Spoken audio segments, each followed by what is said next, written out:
شیطان کی کیا صفت ہے؟ یفرقون بین المرء وزوجہ، شوہر میں اور عورت میں اختلاف پیدا کر دیتے ہیں۔ افغیر اللہ ابتغی حکما، کیا میں اللہ کے سوا کسی کو حاکم بناؤں، کسی کو منصف انصاف کرنے والا بناؤں؟ مفسرین نے لکھا ہے کہ یہ آیت تب نازل ہوئی کہ جب مشرکین مکہ نے کہا کہ بھائی ہماری تو محمد سے اور ان کے ماننے والوں سے صلی اللہ علیہ وسلم ان سے بن نہیں رہی ہماری۔ وَتَمَّتْ كَلِمَةُ رَبِّكَ صِدْقًا وَعَدْلًا، اور کلمت ربک، تیرے رب کے جو کلمے ہیں، تیرے رب کی جو بات ہے، تمت پوری ہو گئی، کس حال میں؟ صدقاً وعدلا، سچ اور انصاف کے اعتبار سے۔ قرآن پورا ہو گیا، یہ سچ ہے، صدق ہے اور عدل ہے۔ لا مبدل لکلماتی، اس کی باتوں کو کوئی بدلنے والا نہیں ہے۔ وہو السمیع العلیم، اور وہ سب کچھ سننے والا اور سب کچھ جاننے والا ہے۔ ذبح کرتے وقت بسم اللہ اللہ اکبر پڑھنا یہ واجب ہے۔ بعض علماء کے نزدیک اگر ایک انسان بھول جائے، ذبح کرتے ہوئے اللہ کا نام لینا بھول جائے، تو پھر وہ ذبیحہ کھانا جائز نہیں ہوتا۔ الحمدللہ رب العالمین، الصلاۃ والسلام علی نبینا محمد وعلى آلہ وصحبہ اجمعین ومن تبعهم بإحسان إلى يوم الدین۔ رب اشرح لي صدری ويسر لي أمری واحلل عقدة من لسانی يفقهوا قولی۔ فأعوذ باللہ السمیع العلیم من الشیطان الرجیم من حمده ونفخه ونفثه۔ بسم اللہ الرحمن الرحیم۔ اچھا، نیا پارہ شروع ہو گیا۔ بسم اللہ الرحمن الرحیم۔ وَلَوْ أَنَّنَا نَزَّلْنَا إِلَيْهِمُ الْمَلَائِكَةَ وَكَلَّمَهُمُ الْمَوْتَى وَحَشَرْنَا عَلَيْهِمْ كُلَّ شَيْءٍ قُبُلًا مَا كَانُوا لِيُؤْمِنُوا إِلَّا أَن يَشَاءَ اللَّهُ وَلَكِنَّ أَكْثَرَهُمْ يَجْهَلُونَ۔ بات چل رہی تھی کہ انہوں نے اللہ کے نبی صلی اللہ علیہ وسلم سے مطالبہ کیا کہ ان پہ کوئی نشانی اتاری جائے، کوئی ایسا معجزہ ہمیں دکھایا جائے کہ جس کی وجہ سے ہم مسلمان ہو جائیں، اور اس پہ انہوں نے قسمیں بھی اٹھائیں۔ وَأَقْسَمُوا بِاللَّهِ جَهْدَ أَيْمَانِهِمْ، بڑی پختہ قسمیں اٹھائیں کہ کوئی نشانی لے آئیے، کوئی نشانی اتار دیجئے، تو وہ ضرور بالضرور ایمان لیں گے کہ بس آپ ایک نشانی دکھا دیں ہم پکے ٹھکے مومن ہو جائیں گے۔ اللہ نے کہا کہ کہہ دیجئے کہ تمام کی تمام نشانیاں اللہ کے پاس ہیں۔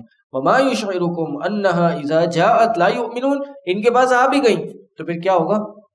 ہاں جی، یہ ایمان نہیں لانے والے۔ فرمایا وَنُقَلِّبُ أَفْئِدَتَهُمْ وَأَبْصَارَهُمْ كَمَا لَمْ يُؤْمِنُوا بِهِ أَوَّلَ مَرَّةٍ وَنَذَرُهُمْ فِي طُغْيَانِهِمْ يَعْمَهُونَ، اور ہم ان کے دلوں کو پھیریں گے اور ان کی نظروں کو، جیسے یہ پہلی دفعہ ایمان نہیں لائے تھے۔ پہلے انہوں نے کچھ نہ کچھ نشانی تو دیکھی ہے نا، اب کہہ رہے ہیں دوبارہ لے آؤ، تو جیسے پہلی دفعہ انہوں نے مانا نہیں تھا، دوسری دفعہ بھی ان کے دلوں کو اور ان کی نظروں کو ہم پھیر دیں گے اور ان کو چھوڑ دیں گے ان کی سرکشی میں جس میں بھٹکتے رہیں گے۔ وَلَوْ أَنَّنَا نَزَّلْنَا إِلَيْهِمُ الْمَلَائِكَةَ، اگر تو ان کی ڈیمانڈز مان کے ہم ان کی طرف ملائکہ بھیج دیتے، وَكَلَّمَهُمُ الْمَوْتَى، اور مردے ان سے گفتگو کرنا شروع ہو جاتے، یعنی یہ معجزے یا نشانی دکھائی دی جاتی ان کو۔ وَحَشَرْنَا عَلَيْهِمْ كُلَّ شَيْءٍ قُبُلًا، اور ہر چیز ان کے سامنے لا کے جمع کر دیتے، جو یہ ڈیمانڈ کر رہے ہیں ساری ڈیمانڈز پوری ہو جاتی۔ مَا كَانُوا لِيُؤْمِنُوا إِلَّا أَن يَشَاءَ اللَّهُ، تو یہ نہیں ایمان لانے والے ہیں، یہ ایمان نہیں لے آتے مگر سوائے اللہ جس کو چاہے، اور اکثر لوگ یجہلون، جاہل ہیں۔ یعنی آج جہل سے مراد کیا ہے؟ جہل سے مراد لا علمی نہیں ہے، بلکہ جہل سے مراد جو سمجھداری کے مقابلے میں ہوتا ہے، یعنی نادانی ہے کہ یہ جاہل لوگ ایسے ہیں کہ یہ اس پہ یعنی علم تو ہے، ان کو پتہ تو ہے، لیکن یہ جانتے بوجھتے لا علمی ایک اختیار کر رہے ہیں اور یہ ناسمجھی کا اظہار کر رہے ہیں۔ یہاں جو ایک کل ہے، کل کے بارے میں ایک سوال ہے کہ وَحَشَرْنَا عَلَيْهِمْ كُلَّ شَيْءٍ، کہ اگر ان کے سامنے سب چیزیں لا کے جمع کر دی جاتی تو یہاں کل سے کیا مراد ہے؟ سب چیزیں، جی جو یہ ڈیمانڈ کر رہے ہیں وہ والی چیزیں، ساری کی ساری چیزیں نہیں، مطلب سارے میں تو پھر سب آ جاتا ہے، یعنی کو جنت جہنم بھی سامنے رکھ دی جائے اور اللہ بھی سامنے آ جائے اور دنیا کے سارے سیارے ان کے سامنے آ جائیں اور آسمان کی ساری مخلوقات ان کے سامنے آ جائیں. یہ کل سے مراد وہ کل نہیں ہے جو ہمارے ترجمے میں ہم کرتے سارے کا سارا، بلکہ جو اس کانٹیکس میں ہے، اس سیاق میں کل کا معنی ہے، وہ اپلائی ہوگا اس پہ، کیونکہ ہر جگہ قرآن میں جو کل ہے وہ ساری کی ساری چیزوں پہ اپلائی نہیں ہوتا. جیسے ملکہ سبا کے بارے میں وہ کہا گیا تھا کیا کہ وہ اوتیت من کل شیء، ان کو ہر شے میں عطا کیا گیا ہے، یعنی ہر چیز عطا کی گئی ہے. تو کیا ہر چیز عطا کی گئی؟ وہ بادشاہت میں سے، سلطنت میں سے جو شامل ہر چیز تھی وہی ساری چیزیں عطا کی گئی. تو کل ہر جگہ پہ یعنی کل کا جو سب چیزوں کا شامل کرنا مراد ہوتا ہے وہ نہیں ہوتا. کہہ رہے وَذَلِكَ جَعَلْنَا لِكُلِّ نَبِيٍّ عَدُوًّا شَيَاطِينَ الْإِنسِ وَالْجِنِّ، اور اسی طرح ہم نے بنایا ہر نبی کے لیے، ہم نے دشمن بنائے. کس کو بنائے؟ شیاطین کو دشمن بنائے. کس میں سے؟ انسانوں میں سے بھی اور جنوں میں سے بھی. یعنی انسانوں کے شیاطین، جنوں کے شیاطین بھی ہم نے دشمن بنائے. تو پتہ چلتا ہے انسانوں میں بھی شیاطین ہوتے ہیں اور جنوں میں بھی شیاطین ہوتے ہیں. اور یہ پہلے کے انبیاء کے لیے بھی دشمن تھے، آج بھی مومنین کے لیے دشمن ہیں. یہ شیاطین انسانی شکل میں بھی آتے ہیں اور جناتی شکل میں بھی آتے ہیں. انسانی شکل میں آئے تو کیا کرنا چاہیے؟ جناتی شکل میں آئے تو کیا کرنا چاہیے؟ جن آئے اور وہ شیطان ہو، بھائی جن میں اچھے برے لوگ دونوں ہوتے ہیں نا، اچھے بھی ہوتے ہیں برے بھی ہوتے ہیں. یہ نہیں ہوتے اچھے. آپ کہیں یار ابھی تک پالا پڑا نہیں ہے، بتا نہیں سکتے. ہوتے بھائی جن میں اچھے لوگ ہوتے ہیں. ابھی کل تو بتایا طالب علم ہوتے ہیں، دین سیکھ رہے ہوتے ہیں. وہ اس دن بتا رہے تھے کہ بھائی ہیں ان کے پاس آتے ہیں، وہ 950 سال پرانا جن ہے. ہاں وہی کہہ رہا ہوں، یہ بیٹھے ہوں گے کرسیاں خالی ہیں، ہمارے لیے خالی ہیں، حقیقت میں پتہ نہیں ہے. اور خاص طور پہ جب ان کی بات ہو رہی ہوتی تو اور متوجہ ہو کے آ جاتے ہیں. ٹھیک ہے، تو اچھے بھی ہوتے ہیں برے بھی ہوتے ہیں. تو بروں کے ساتھ کیا کرنا چاہیے؟ آپ نے کچھ بتایا تھا، اعوذ باللہ، تعوذ، اللہ کی پناہ پکڑنی چاہیے، ان سے بچاؤ کرنا چاہیے. اور اگر انسانوں میں سے آئیں تو اول تو انسانوں سے بچاؤ کے لیے بھی اللہ کی پناہ پکڑنی چاہیے. لیکن اگر ایک انسان محسوس ہو رہا ہو کہ یار اس پہ شیطان سوار ہوگی اور یہ مجھے تکلیف دے رہا ہے، تو ادفع باللتی ہی احسن، انسانوں کے ساتھ یہ معاملہ کرنا چاہیے کہ جو کوئی آپ کی طرف برائی سے پیش آئے، ادفع باللتی ہی احسن، آپ پلٹے میں، بدلاؤ میں اچھے سے پیش آئیں، اس کو دفع کریں اچھے طریقے سے. اللہ یہ کہ ظاہر ہے ایک آپ کا اچھا بننا مزید نقصان کا باعث ہو، وہ ایک الگ سینیریو ہے. لیکن ہمیشہ کوشش ہونی چاہیے کہ برائی کا بدلہ اچھائی سے دیا جائے. ہاں معاف کر دیں، جزاک اللہ کہہ دیں، اچھے سے پیش آ جائیں. یہی کہا جاتا ہے نا کہ صلہ رحمی کیا ہے. ہاں تو دے دعا، کیا ہوا؟ اللہ آپ کو ہدایت دے، اللہ آپ کو ہدایت دے. لیکن کبھی کبھار اس کا مسئلہ مطلب کچھ اور بھی ہو جاتا ہے. سامنے والا کہے کہ اچھا تو ہی ہے ہدایت پہ، ہم نہیں ہدایت پہ، تو وہ اور تکلیف دے گا آپ کو. صحیح، تو آپ کوئی دوسرا کلمہ کہہ دیں، آپ کہیں اللہ ہم سب کو ہدایت دے، اللہ ہم سب کو سمجھ دے، اللہ آپ کو جزا خیر دے، آپ نے یہ کام کیا. نہیں، میں کہنے کا مقصد یہ، تو آپ اس سچویشن میں ہوں تو ڈیسائیڈ کریں نا. کہنے کا مقصد یہ ہے کہ شیاطین جو انسانی شکل میں آئے تو ان کے ساتھ اچھا برتاؤ کرنا چاہیے، ان کو اچھے سے واپس کرنا چاہیے، کیونکہ وہ بتا نہیں رہا ہوتا میں شیطان ہوں. یہ بتانے کا مقصد ہے شیطان اس کے کانوں میں باتیں ڈال رہا ہوتا ہے اور آپ تک پہنچ رہا ہوتا ہے، اور اسی لیے پہنچ رہا ہوتا ہے کہ آپ کے اور اس کے درمیان اختلاف پیدا ہو جائے. شیطان کی کیا صفت ہے؟ یفرقون بین المرء وزوجہ، شوہر میں اور عورت میں اختلاف پیدا کر دیتا ہے. اور شیطان اپنا، آپ کو پتہ ہے وہ حدیث ہے، تخت لگاتا ہے اور سب کو بلاتا ہے، سب نے کہا بھائی کیا کیا کام کیا ہے، تو کسی کو اپریسیشن نہیں ملتی. کسی نے کہا جی میں دو محبت کرنے والوں میں اختلاف پیدا کر کے آ گیا، تو اس کو شاباشی ملتی ہے. تو شیطان کا تو کام ہی یہی ہے. اور قرآن کی آیت بھی ہے، میرے ذہن میں نہیں آ رہی، اس کا معنی یہی ہے کہ شیطان تو چاہتا ہے کہ تمہارے آپس میں تفریق ڈال دے، آپس میں جدائی کی ڈال دے. تو اس لیے تو وہ ایک کے پاس جاتا ہے، اور دوسرا اگر فوراً ریئیکشن میں آ جائے تو جدائی کی ہو جاتی ہے. اور سب سے آسان کام یہی ہے، ایک برا کرے دوسرا بھی اس برائی کا جواب برائی سے دے لے. سب سے آسان کام ہے. مشکل کام تو یہ ہے برائی کا جواب اچھائی سے دے، یہ بہت مشکل کام ہے، ہر کسی کے لیے مشکل ہے، جیسا بھی شخص ہو. یہ ایک انسان کی فطرت کے، یا فطرت تو نہیں کہیں گے، مزاج کے خلاف ہے معاملہ. تو کہنے کا مقصد یہ ہے کہ شیاطین میں سے جو انسانوں کی شکل میں آتے ہیں وہ ان کے ساتھ برتاؤ اچھا کرنا چاہیے، اور معاف کرنے کا معاملہ مشکل ہے، اسی لیے اس کا ثواب بھی زیادہ ہے۔ صلہ رحمی بھی یہی ہے کہ برے کے ساتھ تو ہر بندہ برا ہو جاتا ہے، صلہ رحمی یہ ہے کہ جو آپ کے ساتھ برا کرے آپ اس کے ساتھ اچھا کریں، یہ صلہ رحمی ہے۔ قول سلامہ میں ہاں، اگر تو سامنے ایک بندہ جہالت پہ اترا ہوا ہے، برائی بولتا جا رہا ہے، برا بولتا چلا جا رہا ہے، آپ ظاہر ہے اس وقت سچویشن ایسی ہے آپ اچھائی نہیں کر سکتے اس سچویشن میں، تو آپ چپ چاپ سلام کر کے نکل جائیں۔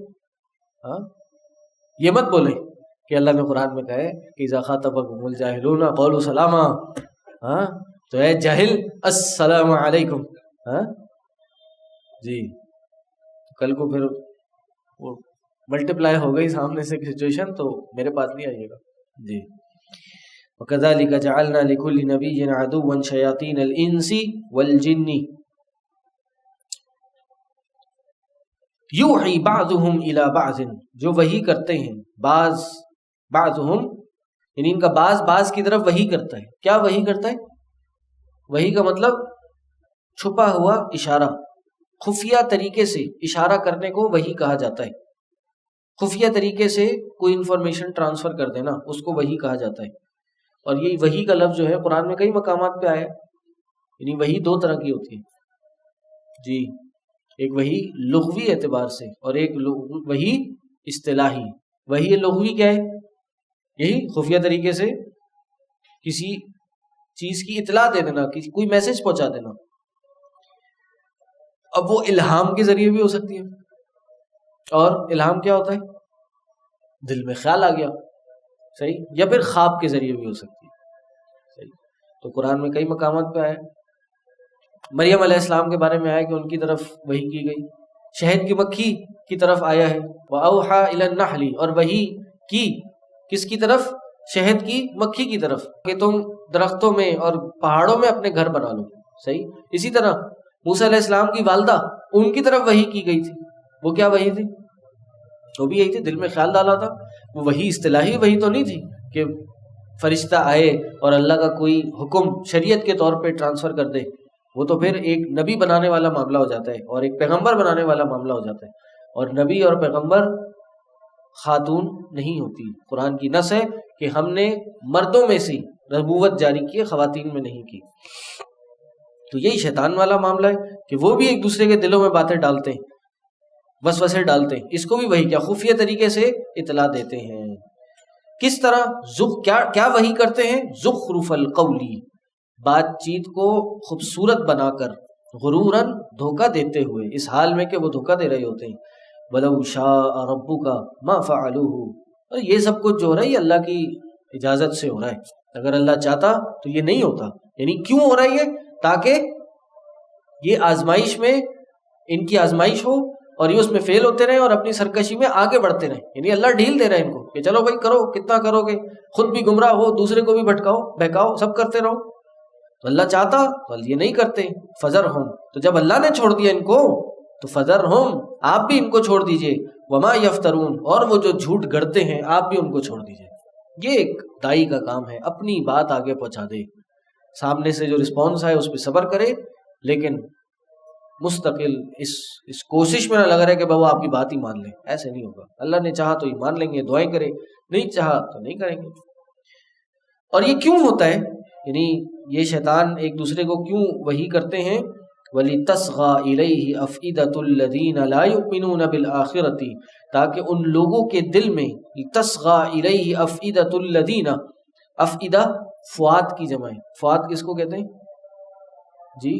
دل کو کہتے ہیں، دل کو فؤاد کہتے ہیں۔ افئدہ جمع فؤاد، کہ ان لوگوں کے دل، وَلِتَصْغَى، کہ دل اس کی طرف مائل ہو جائیں۔ کون؟ لا یؤمنون، کس کی طرف مائل ہو جائیں؟ اس جھوٹ کی طرف جو یہ اوپر جھوٹ بناتے تھے، باتیں کرتے تھے، تاکہ لوگوں کے دل ان کی طرف مائل ہو جائیں۔ وہ لوگ الذین لا یؤمنون بالآخرہ، جو آخرت پر ایمان نہیں رکھتے، ولیرضوہ، تاکہ وہ اسے پسند کریں، ولیقترفوا، اور تاکہ وہ ان برائیوں کو کمائیں، ما ہم مقترفون، جو یہ برائیاں کرنے والے ہیں۔ یعنی یہ سب کیوں ہو رہا ہے؟ تاکہ شیاطین کے ساتھ وہ انسانوں میں یہ باتیں ڈالیں، وہ انسان بھی ان کے دل ان کے ساتھ ہو جائیں جو آخرت پہ ایمان نہیں لاتے، تاکہ یہ مل کے سب کو دھوکہ دیں، ایمان والوں کو دھوکہ دیں اور مل کے آخرت کا انکار کریں۔ وَلِيَرْزَوْا، تاکہ وہ یہ شیاطین ان کو پسند کریں، اور وَلِيَقْتَرِفُوا، تاکہ وہ بھی وہ برائیوں کو کمائیں۔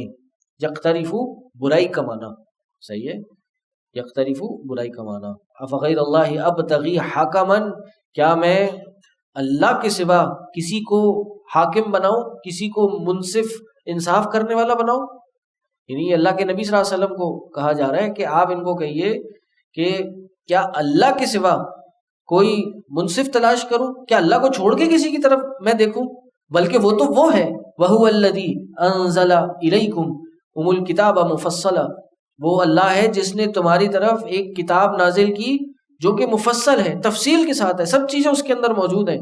قیامت کیا ہے، قیامت کب آئے گی، اس سے پہلے کیا ہوگا، ٹھیک ہے، ہر چیز کی بہت ڈیٹیل نہیں ہے، لیکن جو موٹی موٹی دین کی باتیں یہ ساری چیزیں تفصیل کے ساتھ ہیں۔ محمد صلی اللہ علیہ وسلم کون ہیں، پچھلی قوموں نے کیا کرا، ان کی قوموں کو کیسے جھٹلایا، ان پہ کیا عذاب آیا، ان کے کام کرنے پہ جو ان کے نقش قدم پہ چلے گا اس کے ساتھ کیا ہوگا، نماز، دین، روزہ، حج، زکوٰۃ، بنیادی اس کے کیا احکام ہیں، یہ سب اس کے اندر موجود ہے۔ آپس میں معاشرت ہم نے کیسے قائم کرنی ہے، لوگوں کے ساتھ برتاؤ کیسا کرنا ہے، یہ سب تو موجود ہے۔ یہ مفصل کتاب اللہ نے تمہارے سامنے نازل کر دی، تو کیسے غیر اللہ کو انسان اپنا حاکم اور منصف بنا سکتا ہے؟ مفسرین نے لکھا ہے کہ یہ آیت تب نازل ہوئی کہ جب مشرکین مکہ نے کہا کہ بھائی ہماری تو محمد سے اور ان کے ماننے والوں سے صلی اللہ علیہ وسلم ان سے بن نہیں رہی ہماری، تو آپ اہل کتاب ہیں، یہ اہل کتاب کے پاس گئے کہ آپ ایک کام کریں، آپ تھوڑا ہمارے درمیان ثالثی کر دیں، آپ منصف بن جائیں، آپ حکم، آپ فیصلہ کرنے والے بن جائیں۔ تو اللہ کے نبی صلی اللہ علیہ وسلم کو حکم ہوا کہ یہ کیا میں اللہ کو چھوڑ کے فیصلہ کرانے والا بن جاؤں، جس سے میں فیصلے لے کے جاؤں اس کے پاس؟ اللہ میرے پاس موجود ہے، یعنی میں اللہ سے، اللہ ہے میرے لیے ایک منصف، میں ان سے کراؤں گا فیصلے، جبکہ وہ اللہ ہے جس نے میری طرف کتاب نازل کی۔ کہا والذین آتیناہم الکتاب یعلمون انہ منزل من ربک، اور وہ لوگ جن کو ہم نے کتاب عطا کی، کن کو کتاب عطا کی؟ اہل کتاب کو۔ اب اللہ ان کی حقیقت بتا رہے ہیں کہ یہ جو آپ کو کہہ رہے ہیں آپ ان کے پاس جائیں اور ان سے انصاف کرائیں یا ان سے فیصلے کرائیں، اللہ کہہ رہے ہیں یہ تو وہ لوگ ہیں جو اس قرآن کو جانتے ہیں، انہ منزل من ربک، کہ یہ قرآن یقیناً اللہ کی طرف سے نازل شدہ ہے۔ مطلب جس کے پاس آپ فیصلہ کرانے جا رہے ہیں وہ تو خود مانتے ہیں، وہ تو خود کہتے ہیں کہ یہ سچا نبی ہے اور یہ قرآن سچا ہے، لیکن وہ تو اپنی ضد میں، اپنی عناد اور اپنی ہٹ دھڑمی میں وہ نہیں مان رہے، اپنی جیلسی میں اور حسد میں نہیں مان رہے کہ قرآن تو نازل ہے، منزل من ربک، آپ کے رب کی طرف سے منزل ہے، بالحق، کی حق کے ساتھ، تو فلا تکونن من الممترین، تو آپ بھی ہرگز ممترین، شک کرنے والوں میں سے مت ہو جائیے گا۔ یعنی یہ تو دوسرے شک کر رہے ہیں، آپ ان کے پاس فیصلے کرا کے آپ شک کرنے والوں میں سے مت ہو جائیے گا۔ یعنی ان کے دلوں میں قرآن سچا ہونے کا پختہ یقین ہے، تو مسلمانوں کو ہے کہ بھائی جب وہ یقین سے رکھتے ہیں تو یہ خطاب مسلمانوں سے ہے کہ جب وہ یقین رکھتے تو آپ شک کرنے والوں میں سے مت ہو جائیے گا۔ وَتَمَّتْ كَلِمَةُ رَبِّكَ صِدْقًا وَعَدْلًا، اور کلمت ربک، تیرے رب کے جو کلمے ہیں، تیرے رب کی جو بات ہے، تمت، پوری ہو گئی، کس حال میں؟ صدقاً وعدلا، سچ اور انصاف کے اعتبار سے، یعنی رب کے جو کلمے ہیں، کلمات ہیں، وہ پورے ہیں۔ یعنی اس سے مراد کیا ہے؟ قرآن ہے، یعنی قرآن پورا ہو گیا، یہ سچ ہے، صدق ہے اور عدل ہے، لا مبدل لکلماتی، اس کی باتوں کو کوئی بدلنے والا نہیں ہے، وَهُوَ السَّمِيعُ الْعَلِيمُ، اور وہ سب کچھ سننے والا اور سب کچھ جاننے والا ہے۔ اور اللہ کے جو کلمے ہیں، اس سے یہ اللہ کی صفت ہے، جو قرآن ہے، قرآن بھی اللہ کی صفت ہے، اس کی انسان قسم بھی اٹھا سکتا ہے اور اس سے کیا کر سکتا ہے؟ جی، پناہ بھی طلب کر سکتا ہے، پناہ بھی پکڑ سکتا ہے۔